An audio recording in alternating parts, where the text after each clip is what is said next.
Aleluia. Primeira carta de Pedro, capítulo número 4.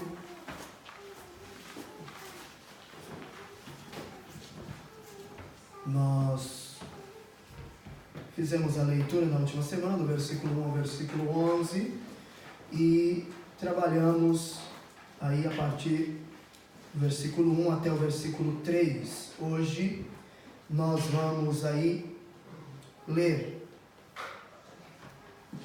do versículo 4 ao versículo de número 6.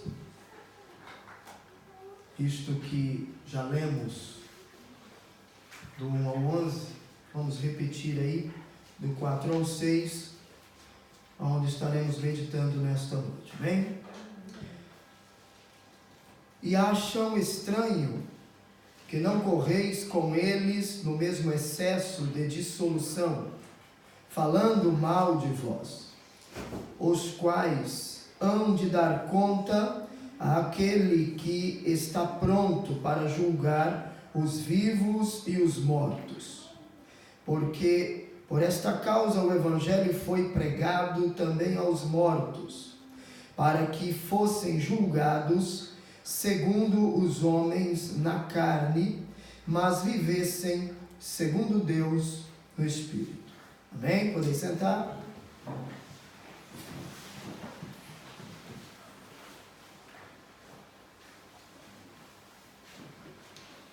Ainda falando sobre o tema que propomos dentro deste capítulo 4, propomos falar durante este mês,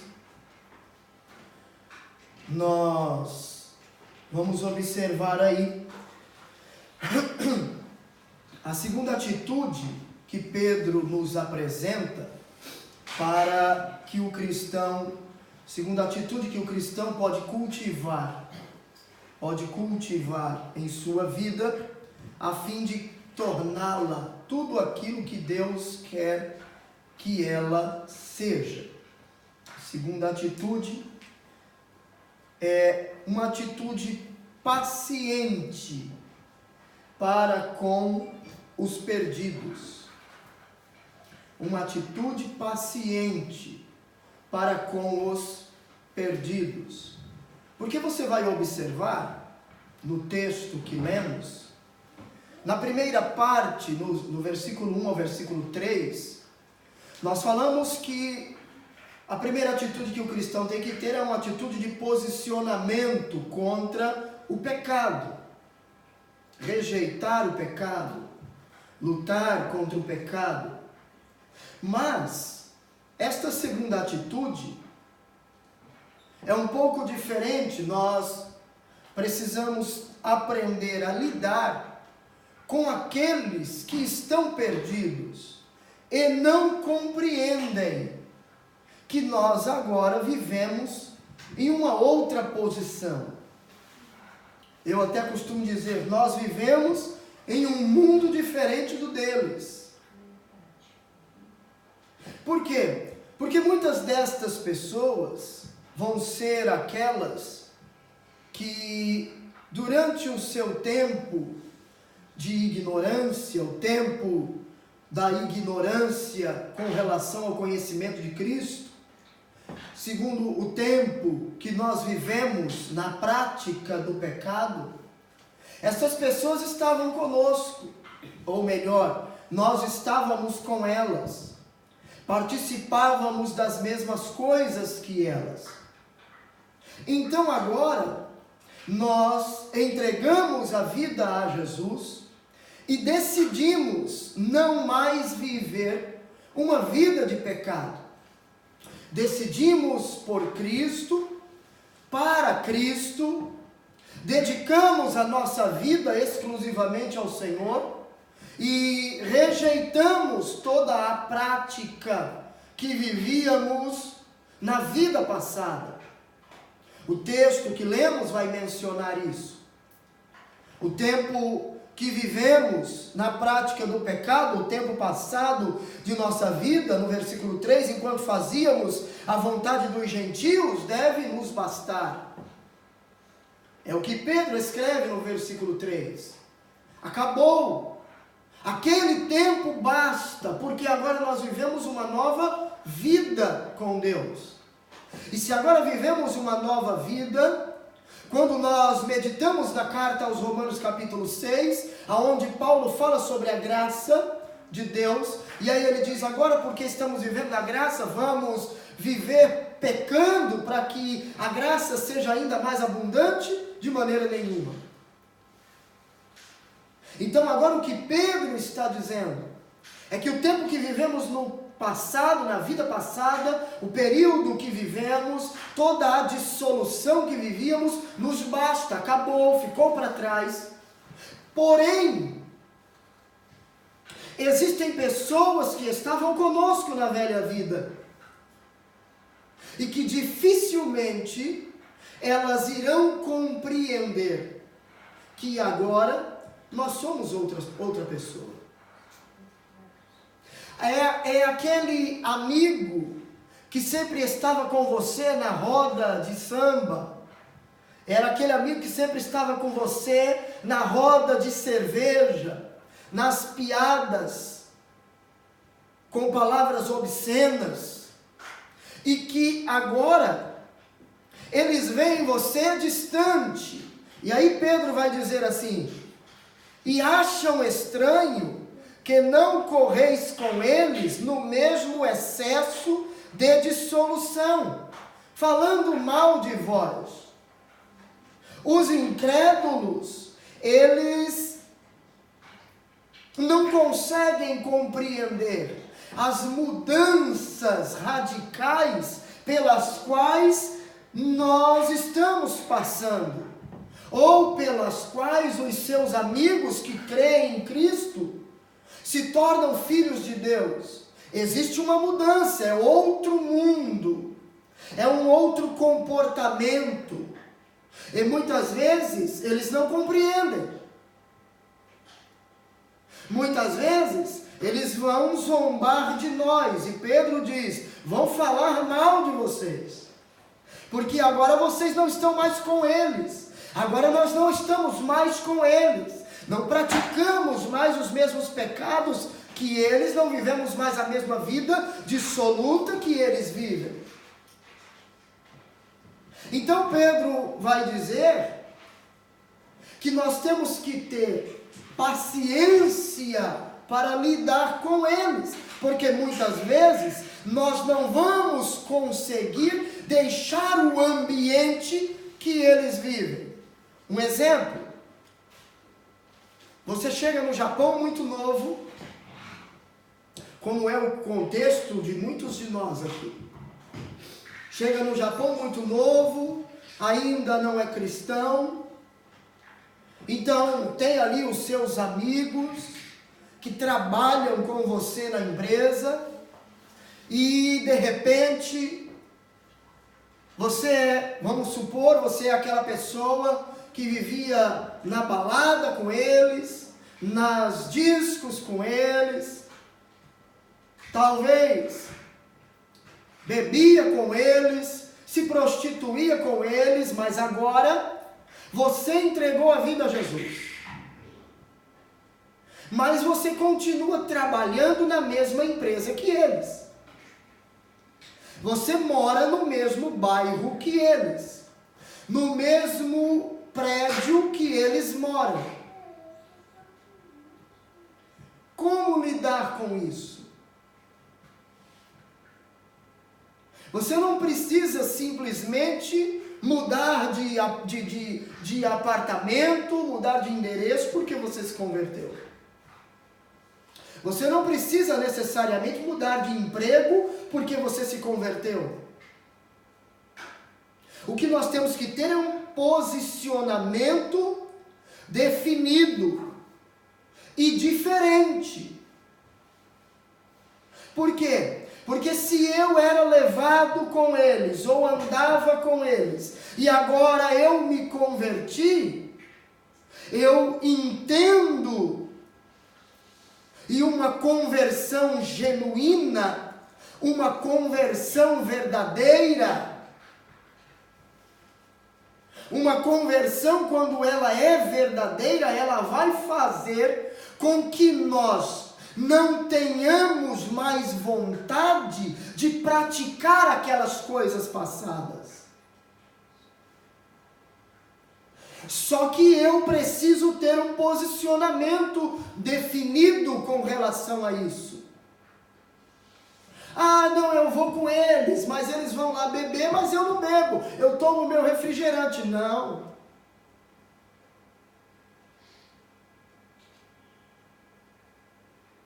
Nós precisamos, a Bíblia nos ensina, a fugir da aparência do mal. Você não precisa, como eu disse, obrigatoriamente mudar de emprego, mas você não precisa necessariamente continuar andando com eles. O comportamento precisa ser outro. Agora, sabe qual é o grande problema nosso? É que a gente não quer passar por esta situação de zombaria. Então, para não ser motivo de zombaria entre os companheiros, então nós continuamos andando com eles, com a ideia de que Deus vai me perdoar. Um pecadinho aqui, outro ali, mas eu não posso virar as costas para os meus amigos. Por quê? Porque eles vão zombar de mim, porque eles vão escarnecer de mim. Mas eles vão escarnecer e zombar de você da mesma forma.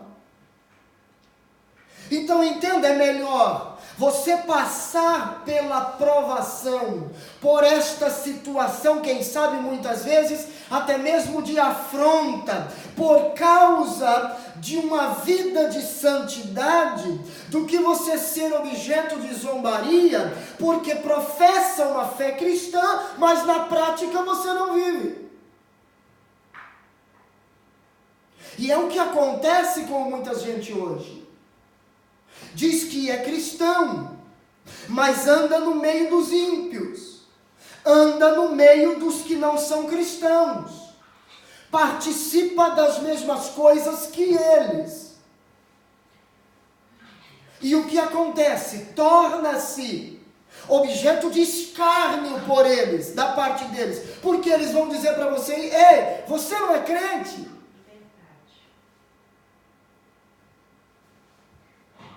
Você não diz que é cristão? Por que você está bebendo? Por que você está... isso aí não é coisa de cristão falar. Sabe o que eu acho interessante? É que o ímpio, o não crente, muitas vezes sabe o que o crente não deve fazer, mas o crente não sabe. O não crente diz: isso aí não é coisa de crente, mas o crente está participando. Então compreenda: não, pastor, mas é porque eu não quero perder a amizade. Irmão, é melhor perder a amizade, se essa for a única opção, do que perder a nossa comunhão com Deus. É melhor você se distanciar daqueles supostos amigos do que se distanciar de Deus. É que nós hoje queremos andar pelas duas estradas ao mesmo tempo.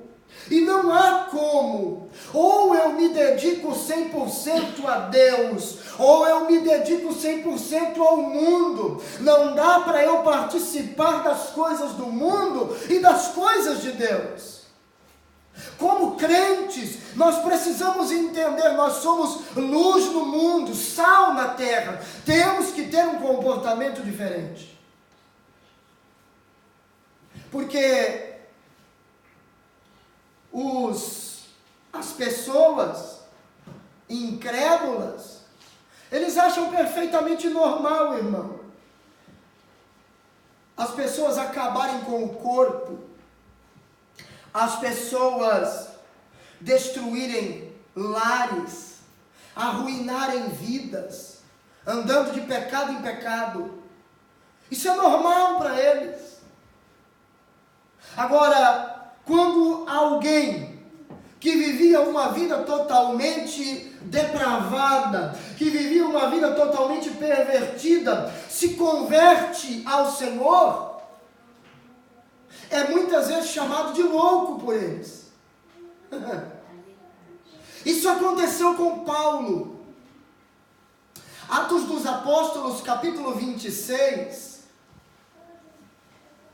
Paulo está diante do rei Agripa.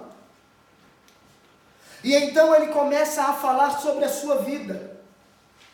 E ele vai dizer que os judeus conhecem a sua vida. Os judeus conhecem a sua história. Que ele era alguém zeloso. Que ele era alguém que foi criado desde pequeno em Jerusalém. Conhecia os costumes judaicos.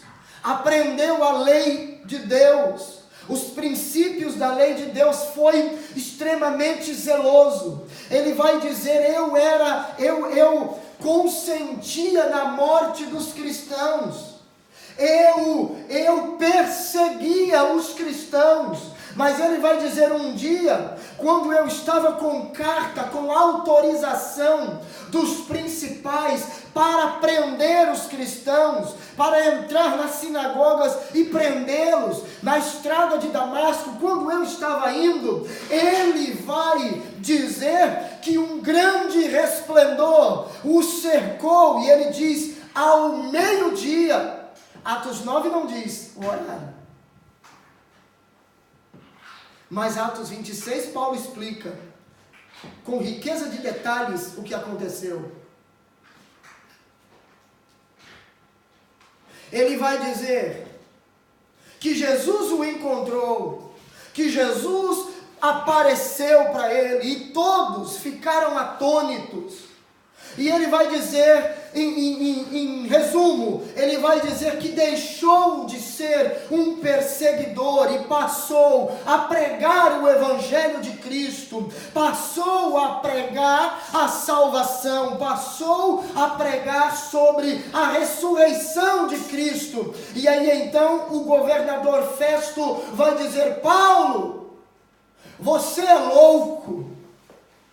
As letras, as muitas letras te deixaram louco. Por quê?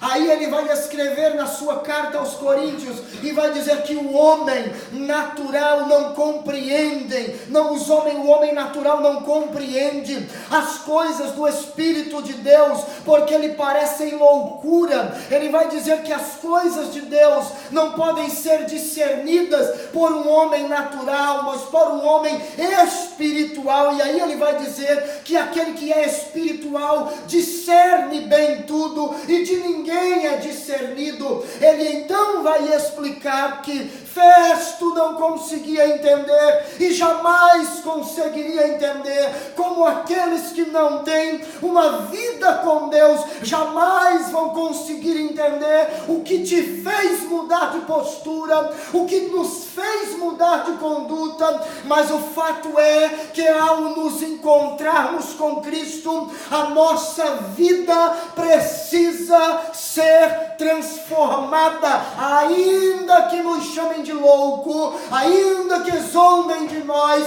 é melhor vivermos distantes do mundo do que distantes de Deus. Aleluia. Glória. Disseram a mesma coisa de Jesus em Marcos 3, 21. Deve estar fora de si, porque para o mundo é isso, para os incrédulos é assim. Eles não conseguem entender como alguém que até a semana passada estava vivendo na prática do pecado e agora diz que é crente, já não bebe mais, não fuma mais, não se prostitui mais, já não fala mais palavras que desagradam a Deus, já não usam mais palavrões, palavras torpes. Porque crente que fala palavrão precisa converter a língua. precisa pedir para Jesus botar um guarda na porta da sua boca. Crente que tem o costume de usar uma linguagem mundana, precisa ler mais a Bíblia, para adquirir um vocabulário mais rico, mais adequado para o cristão. Porque o vocabulário que se fala lá fora não é adequado para o cristão. É verdade. Nós precisamos entender que quando entregamos a vida a Jesus, tudo muda. Morremos e nascemos outra vez. Agora, para viver uma vida correta. Então, como que eu posso viver a nova vida carregando os costumes da velha vida? Não há como. Mas eu não posso simplesmente brigar com as pessoas que não são crentes. Não é esse o comportamento.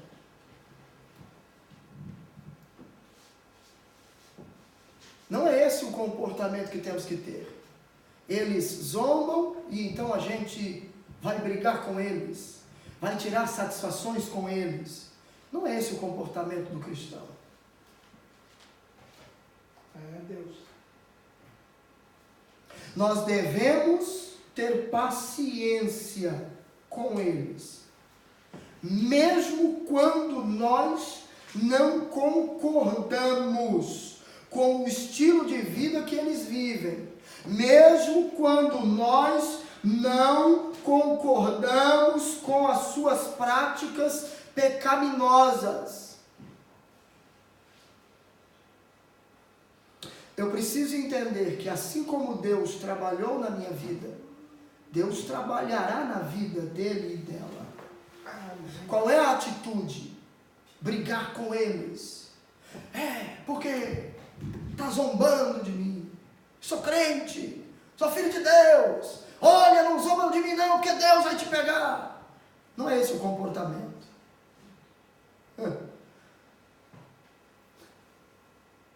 Ao invés de você brigar com ele, ore por ele. Ao invés de você brigar com ela, ore por ela. Porque o verdadeiro crente, o autêntico cristão, ele vai passar por momentos difíceis na sua vida por causa de sua fé. Jesus disse que no mundo nós teríamos aflições. Jesus disse que se eles odiaram o mestre, ele diz, o discípulo não é maior do que o mestre. Então, se eles odiaram a mim, eles vão odiar a vocês. À medida que nós nos aproximamos de Cristo, à medida que a nossa vida cristã dá testemunho de Cristo, aqueles que estão em trevas sentirão incômodo com a nossa presença. Vão querer te chamar para participar de coisas e você vai dizer, não posso, não quero.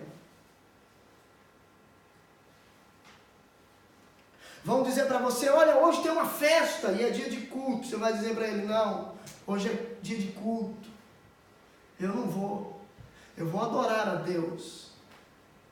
Eu vou glorificar a Deus. Aí eles vão dizer, o cara agora virou crente, ficou doido. Só quer saber de igreja. Sabe que eles vão usar o adjetivo que eles vão nos dar? Rato de igreja. É como nos chamam. Infelizmente, esse comportamento desagradará até mesmo pessoas da nossa família.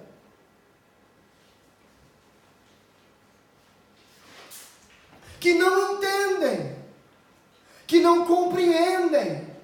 E eu, que sou espiritual, você que é espiritual, precisa saber lidar com eles, sem escandalizar o Evangelho, sem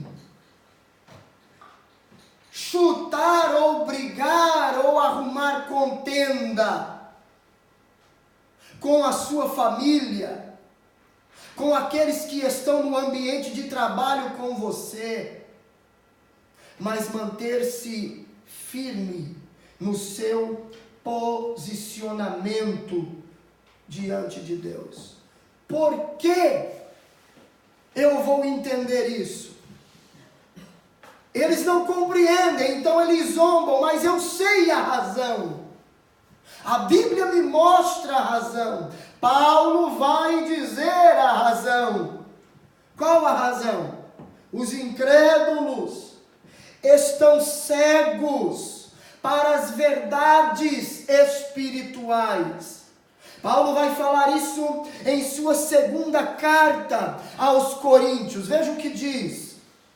Capítulo 4, segunda carta de Paulo aos Coríntios, capítulo 4, versículos 3 e 4. Mas, se o nosso evangelho está escondido para aqueles que estão perdidos, nos quais o Deus deste mundo cegou as mentes daqueles que não creem, para que a luz do glorioso Evangelho de Cristo, que é a imagem de Deus, brilhe para eles. Ou seja, eles não vão compreender. Por quê? Porque a mente está cega.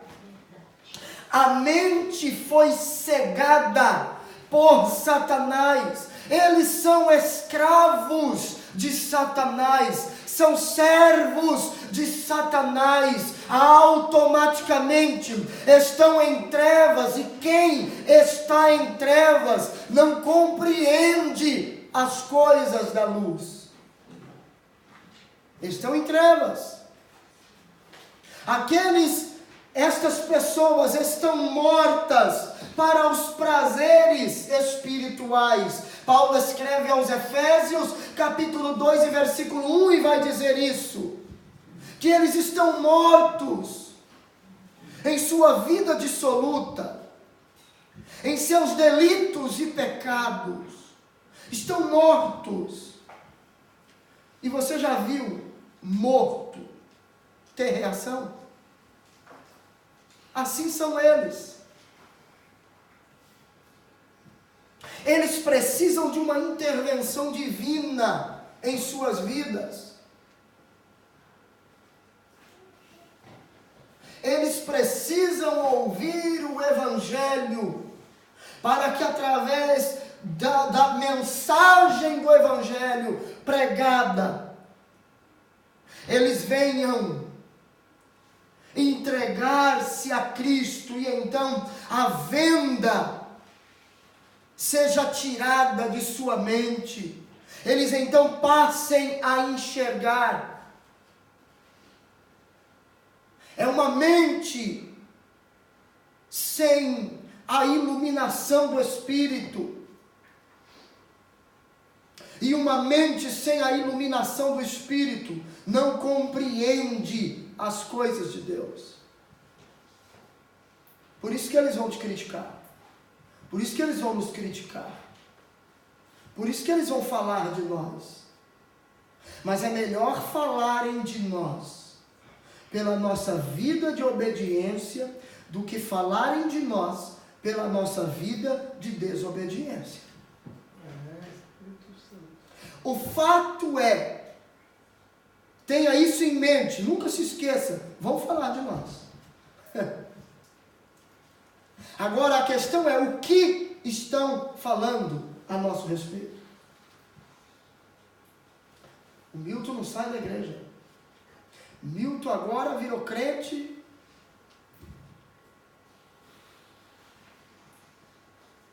Agora é santo o Milton. Ou eles estão dizendo,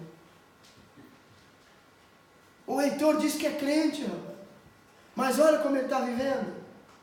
Diz que é crente, diz que vai na igreja, diz que é filho de Deus, diz que é crente, mas olha como está andando. O que estão falando? Pedro aqui exorta os seus leitores a que tenham paciência com eles. Por quê? Ora, irmãos, porque a nossa presença,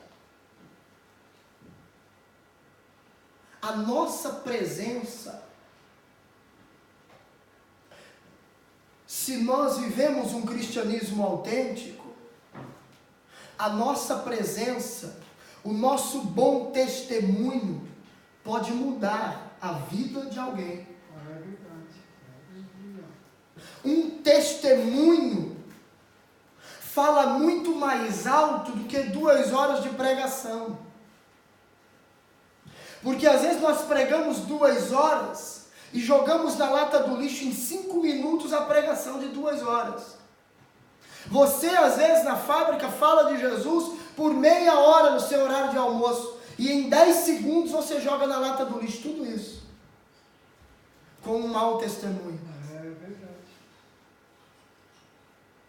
Ou você pode ganhar vidas com um bom testemunho. Precisamos andar com sabedoria.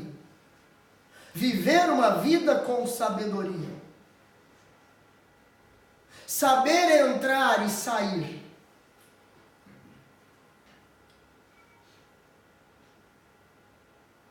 Agora vamos ainda observar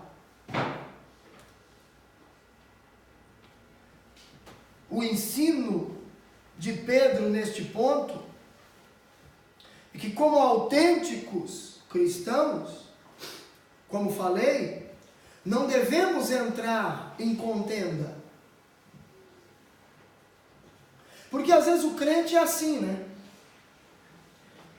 O crente ele tem aquela ideia, né, de dizer, eu não levo o desaforo para casa. Me converti, mas comigo é assim não. Eu não levo o desaforo para casa. Você é crente de verdade? Então leva sim. Se não aprendeu a levar desaforo para casa, aprenda. Se você é daqueles crentes que a gente costuma dizer de pavio curto, trate de alongar o pavio. Trate de orar a Deus para que o Espírito Santo alongue um pouquinho o pavio.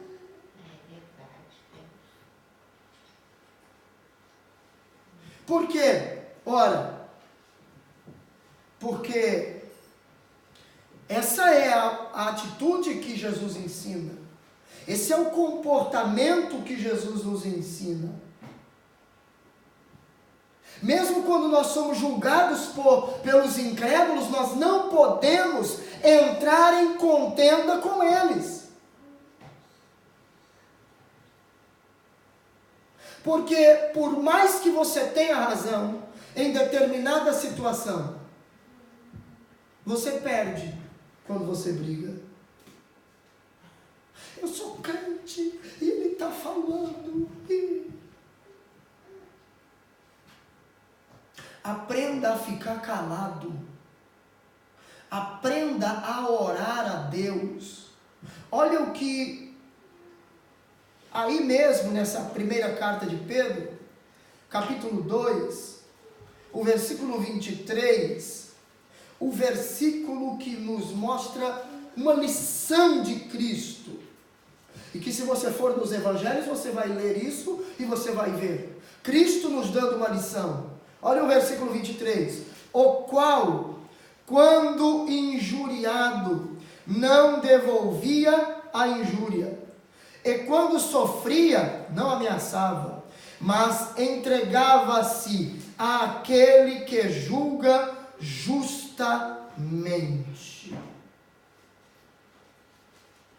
Estão te perseguindo por causa da sua fé? Não vá brigar, vá orar. Não vá discutir, bater boca, vá pôr a boca no pó. Dobra o joelho e vai orar. Não, pastor, mas eu não aguento. Então comece a produzir o fruto do domínio próprio.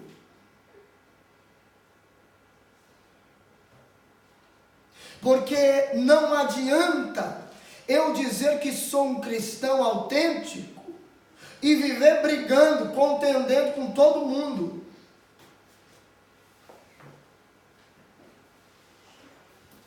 Nós precisamos entender e aprender pelo exemplo de Cristo. Quando ele foi injuriado, ele não injuriou. Quando ele foi maltratado, ele não maltratou.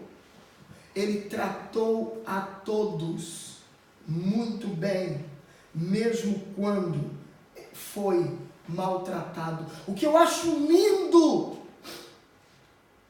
no ministério de Cristo é no momento de sua crucificação, quando todos estão falando, o ladrão disse: "Eu não é o Cristo, salva aí vocês, salva nós também."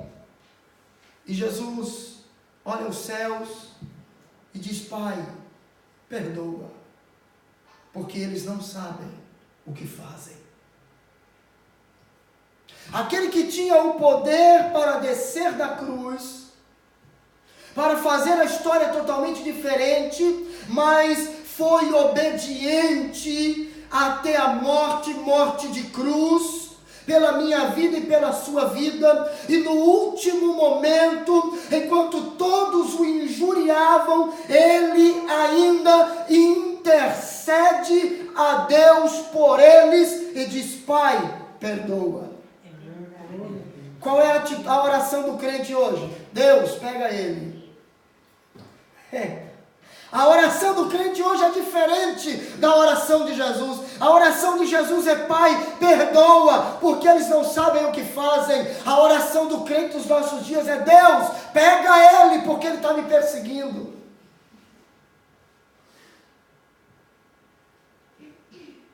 Existe uma grande diferença aí entre a nossa vida prática e o exemplo de Cristo.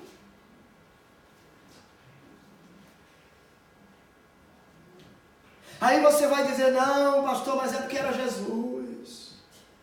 Mas Paulo vai dizer que agora ele vive em nós.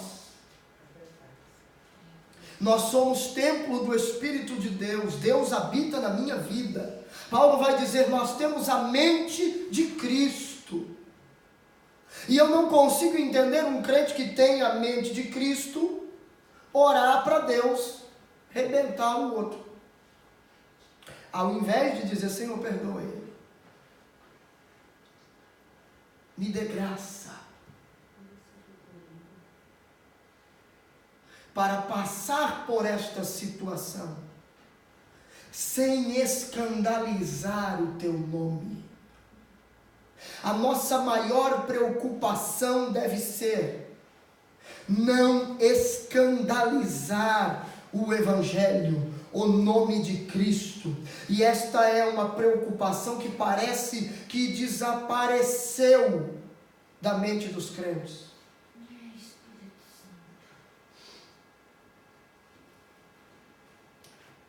E Cristo disse: "Os escândalos vão aparecer e é lícito que isso aconteça, mas ai daqueles por quem vier o escândalo."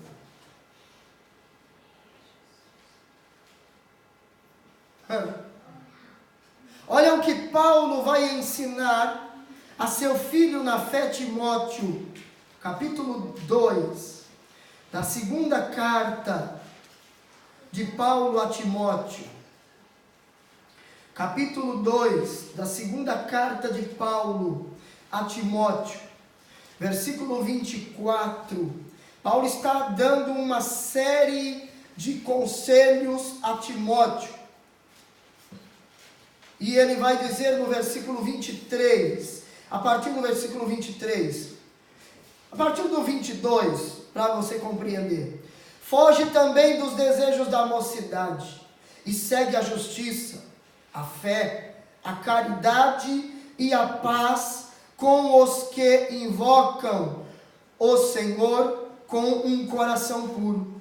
E evita as questões tolas e sem instrução, sabendo que produzem contendas. E ao servo do Senhor não convém lutar. Em algumas traduções vai dizer contender. Mas ser manso para com todos os homens, apto para ensinar, paciente, instruindo com mansidão os que se opõem, a ver se porventura Deus lhes dará arrependimento para conhecerem a verdade e voltem a si, livres dos laços do diabo, que os mantém cativos e submetidos à sua vontade. Você está entendendo?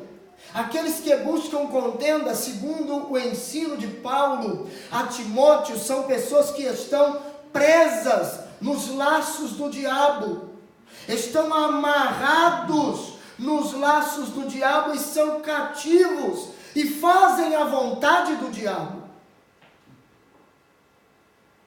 Mas aí Paulo diz, olha, ao homem de Deus, como dizem algumas traduções, ou ao servo do Senhor, não convém contender, não convém lutar.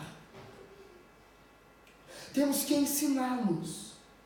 E como que temos que ensiná-los? Com mansidão, com paciência. Não é agir como nós agíamos no passado. Porque no passado, quando alguém zombava de nós, a nossa atitude era revidar a zombaria e às vezes até com agressão física. Mas hoje o nosso comportamento precisa ser outro.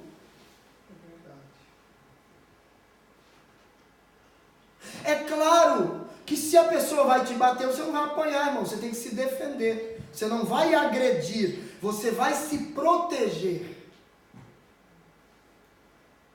Você não vai brigar, você vai se proteger. Mas existem momentos que isso é inevitável.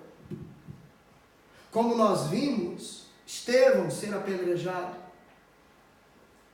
Como nós vimos muitos cristãos serem mortos. Não havia como escapar. Morreram, mas não negaram o nome de Cristo. João Batista teve a sua cabeça numa bandeja de prata porque disse a verdade.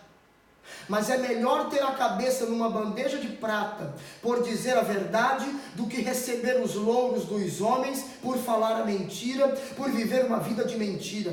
Porque eu tenho a certeza, nós temos a certeza de que se a nossa cabeça for colocada em uma bandeja de prata por causa da justiça, por causa da verdade do Evangelho, no dia do Senhor nós estaremos diante dele para adorá-lo, para glorificá-lo, para exaltá-lo, para toda a eternidade. Viva a verdade do Evangelho. Não se venda, não negocie a sua fé. Mas tenha paciência com aqueles que não nos compreendem. Os amigos incrédulos podem até falar mal de nós. Podem até se opor a nós, mas o juiz supremo é Deus. Às vezes nós temos mais medo, mais temor dos homens do que de Deus. E eu concluo aqui esta segunda parte com esse último subtópico, que nós devemos temer a Deus, não aos homens.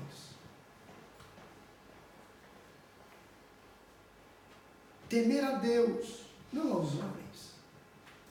Olha o que a Bíblia vai nos dizer no Evangelho segundo escreve Mateus, capítulo de número 10, versículo 24 ao versículo 33. O discípulo não está acima de seu mestre, nem o servo acima de seu senhor. Basta ao discípulo ser como seu mestre, e ao servo como seu senhor. Se chamaram Beelzebul ao mestre da casa, quanto mais chamarão aos de sua casa. Portanto, não os temais, porque nada há encoberto que não será revelado, nem oculto que não será conhecido. O que eu vos digo às escuras, falai-o à plena luz. E o que ouvirdes no ouvido, pregai-o sobre os telhados. E não temais os que matam o corpo, mas não podem matar a alma. Temei antes aquele que pode destruir tanto a alma como o corpo no inferno. Não se vendem 2 pardais por um asse, e nenhum deles cairá em terra sem vosso Pai. Mas os próprios cabelos da vossa cabeça estão todos numerados. Portanto, não temais, mais valeis vós do que muitos pardais. Portanto, qualquer que me confessar diante dos homens, eu também o confessarei diante de meu Pai que está no céu. Mas qualquer que me negar diante dos homens, eu também o negarei diante de meu Pai que está no céu.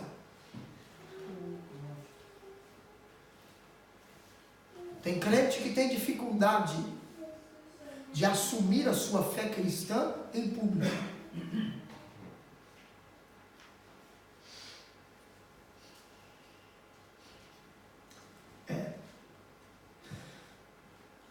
Não dá paz do Senhor ao irmão na fábrica para não revelar que é crente.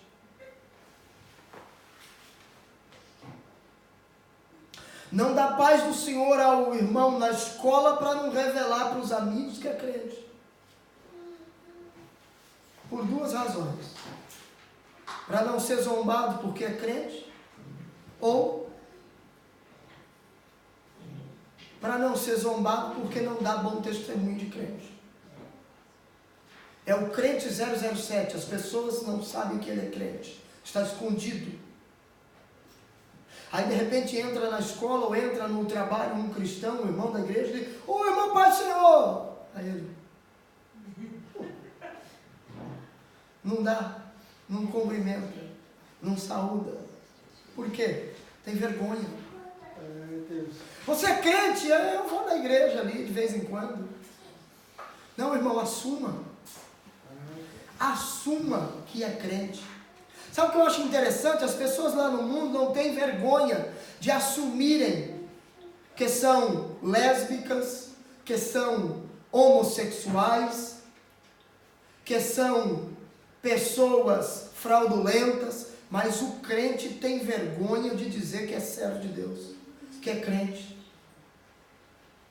Em muitos lugares, o cristão tem vergonha de dizer que é crente. E sabe o que eu acho interessante?